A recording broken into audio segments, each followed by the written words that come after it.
Well, good morning. It's me, Kenny Polcari, and welcome to the party. Today is Wednesday, April 17th, 2024. And here are some of the things you need to know to get your day started, right? What happened yesterday, what's happening today, and what can we expect going forward? Well, yesterday, JJ came out swinging, right? Saying that the data suggests a nothing done on rate cuts. Bond yields then spiked higher before they retreated into the end of the day.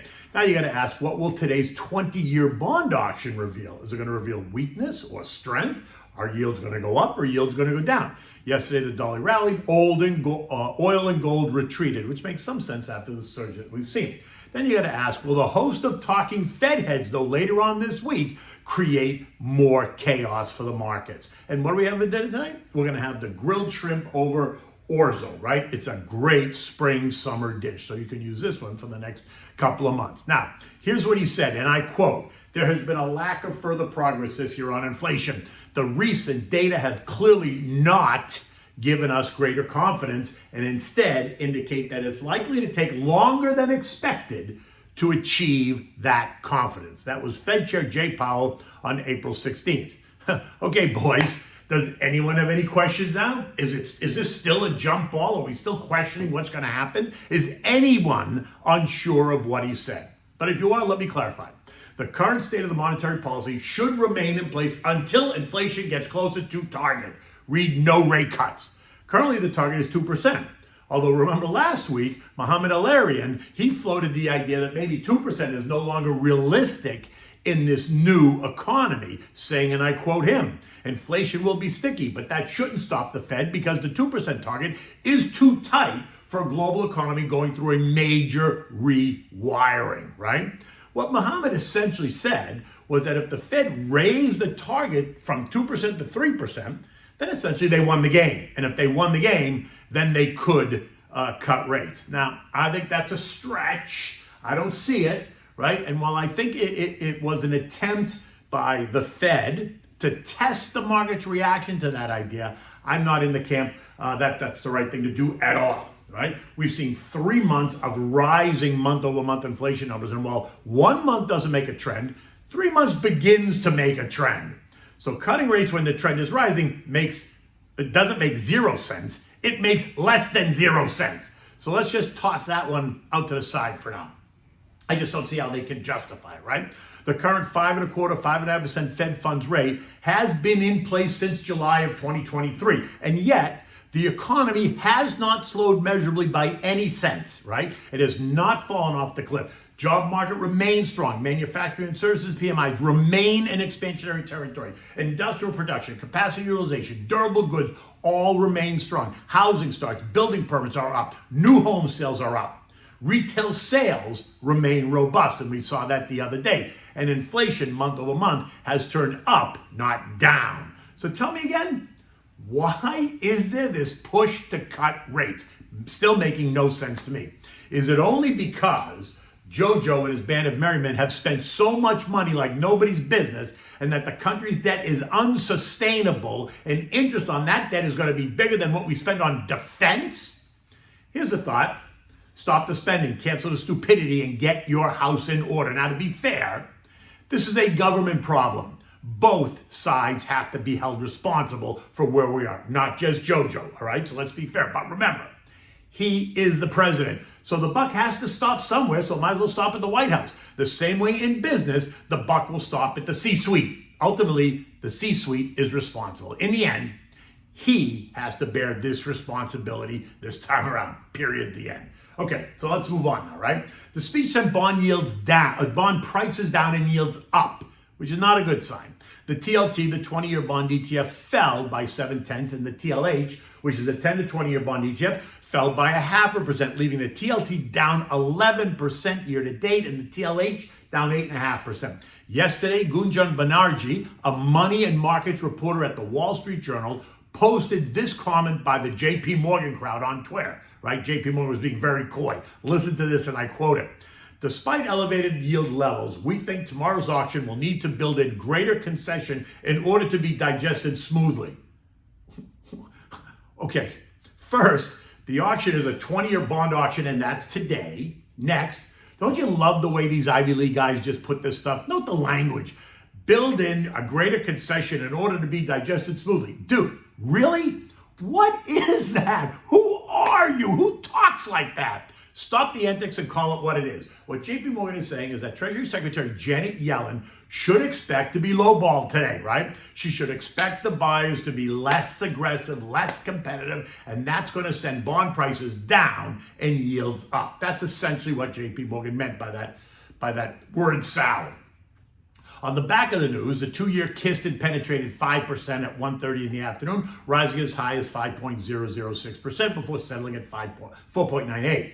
The 10-year surged 9 basis points from 4.6% to 4.69 before settling at 4.66%. And then on the back of those comments, we saw the dollar index continue to trade higher. Remember, the longer we hold rates higher, the better it is for the dollar. And ever since they started hinting at changing that narrative last week from multiple rate cuts to no rate cuts, the dollar has surged by 2.5%, leaving the dollar up 5.6% year to date. A dramatic move for this asset. And stocks continued to get hammered. Although by the end of the day, it was not a disaster by any stretch. The Dow actually ended up 64 points, but the S&P lost 10, the NASDAQ was down 20, the Russell lost 8, the transports lost 142, and the equal weight S&P lost 40 points. Now, Bank of America reported, and guess what? They beat. Oh, surprise! But investors and traders clobbered the stock, taking it down 3.5%. While they beat the estimate, the fact is that earnings did drop by 18% year over year, and charge-offs rose more than expected to $470 million, which was up more than $190 million than the expectation. Charge-off is an unpaid debt that the bank writes off as a loss because they can no longer expect to collect it. Think a soured loan. Now, a rise in charge-offs is not good, right? But maybe that just means that Bank of America wasn't very diligent when they were lending money, right? UNH, on the other hand, rose by 5.2% after reporting and beating their estimates, right? So you see the tale of two cities. In the end, investors and traders in algos, they need to focus on the fact that while rates may seem high to some people, they are not restrictive, and inflation remains an issue. Rising bond yields are in fact a sign that corporate profits are strong. And while JJ made it clear that rates are not going down, that doesn't necessarily mean the end of the bull market. Now, if he said that rates were going up, then we'd be having a different conversation, but that's not what he said. Earnings season has gotten off to a fairly strong start, and I suspect it's going to continue down that path, right? Rising bond yields can be explained away as an outperforming economy, requiring fewer to no rate cuts, which is exactly what we're seeing, which can be viewed as a positive, which is why I remain a buyer of stocks in this pullback. And remember, 3% to me is not the pullback. Apple, which is a core holding, is down 14% off the December high. That's a pullback, Karish. Now, Tesla, on the other hand, that's down 40% this year. And while some consider that a pullback, I'm not a Tesla fan. I have never owned it. I won't buy it. So it could be down 60 or 70%. I'm just not buying it.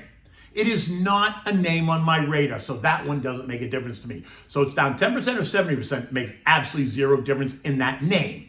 Now, U.S. futures were up this morning, right? Now, that's kind of odd. No, I mean, JJ remains solidly hawkish and stocks are positioned to move up.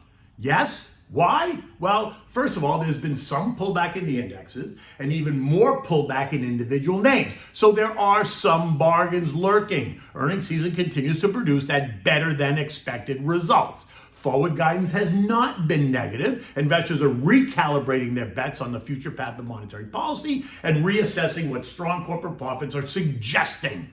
Markets are now open, right? And they remain mixed. They're not really up. They're kind of all over the place, but they're trading all right around the unchanged line. And let's not kid ourselves. There are still some out there that heard something very different yesterday.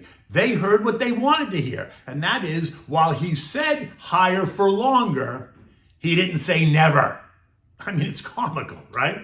Anyway, on to oil. Oil's hugging the $85 line, right? It's testing both just above it and below it. Nothing new to report here. You know the game. It's just a churn right now. Gold, on the other hand, did give back about $20 yesterday, ending the day at $23.99, just below the 2,400 level. This is the dollar index spiked higher as the trader types locked in some of those amazing gains that we've seen in gold over the last 2 months. right? It's up 16%, another major move for gold. Now, could you see gold trend lower? Still, sure. I suspect it's going to, I suspect it probably will. Possibly testing 2,300 before it finds support. The VIX did pull back a bit after also surging over the past 2 weeks, and this makes some sense, especially if the markets are now buying into and are okay with the no rate cut narrative, eliminating any speculation. Because you see, when there's clarity, fear subsides. The market can function when there is clarity. It cannot function when it's lack of clarity. It becomes erratic and fearful. Today, it seems that the market's clear about what happens next. Eco data today includes mortgage apps in the Fed's beige book, neither of which is going to be a definitive market mover at all. European stocks this morning, which ended the day lower, were all up between 0.7 and 1.3% earlier today. The focus in Europe is earnings. And some of the biggest European companies are not disappointing. Adidas up 6%, LVMH up 5%, Volvo up 1.4%, Rio Tinto up 3.4%. UK inflation data came in at plus 3.2% for March, while the core rate, which excludes food, energy, and tobacco, came in at plus 4.2%, leaving the Bank of England in a quandary. How can they cut rates with inflation still this high? And here's the answer: they can't. So maybe investors there are becoming clearer on what happens next as well. The S&P closed at 50.51 last night. It was down 10 points and now solidly below the short-term trend line at 51.16, which now becomes resistance. My sense is that while futures were pointing higher and the market was looking higher this morning, I'm not sure that the pullback is over, right? We're now in the 49.20, which is the intermediate term trend line, in 51.16. We're in that trading range. Ongoing better than expected earnings and better forward guidance will be the drivers for now. I think it's fair to say that JJ made it very clear yesterday, so there should be no confusion about where rates are going. It came straight out of the horse's mouth. It is time now to stop listening to the others, right? He is the chairman. I can't wait to see what Goldman Sachs and Nikki Timrose from the Wall Street Journal are going to write up about this. Remember, this is always very orchestrated. This is not a shot, this is not a shot from the hip move, right? But to add to the confusion, watch for speeches from Fed members this week. Loretta Mester, Michelle Bowman, Johnny Williams, Rafi Bostic, and Austin Goolsbee, all today through Friday. In addition, the world is going to hear from Bank of England's Andy Bailey, Governor Davy Ramsden, and ECB Council member Joachim Nagel, all on Friday. Now, staying in the game and buying core stocks on pullbacks is not bad advice. Buying some protection using the contra trades could also be helpful, as long as you understand that those trades are not long-term trades at all. They are meant to be strategic and short-term in nature. In the end, you want to stick to your plan. Talk to your advisor, right? It's not the time to bail, but nor is it the time to be chasing stocks. And I've said that over and over. It doesn't mean that you can't put money to work in sectors that are still expected to outperform. Or like I said, even leave some cash in money markets and get paid 5.25%. That is an investment decision. Okay, so what do we have for dinner tonight? Now it's spring going into summer. This is a great dish. It's grilled shrimp over orzo, right? It's simple to make, and it's always will be a fan favorite. Spring is here, summer's coming, so you got to get ready, stock up the grill, and get ready for some grilled shrimp. So for this, you need 2 dozen large, cleaned and deveined shrimp. You need 10 or 12 skewers. Olive oil, oregano, fresh lemon juice, minced garlic, salt and pepper, feta cheese, and then you need the orzo, right? The orzo is that rice-shaped pasta, right? That they use it sometimes in a lot of pasta salads and stuff, and it works as a perfect bed for these shrimps.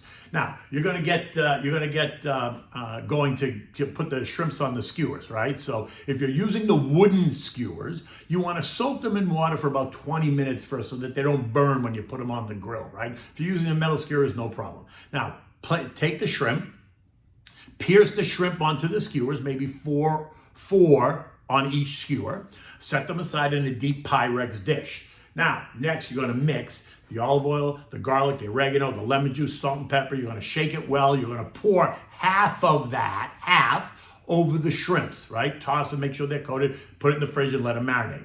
Now, when you're ready, you're going to heat your grill. You're going to use your grill brush to clean the rack.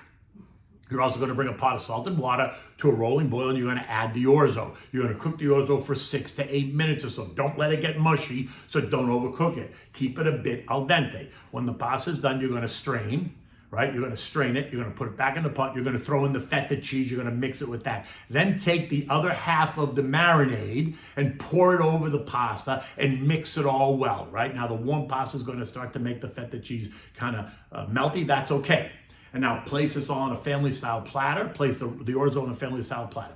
Now take the shrimps out of the fridge, put them on the hot grill, right? You don't want to burn them. Should take no more than 5 minutes. The shrimp will cook quickly. Now, place the skewers on top of the orzo and the feta bed.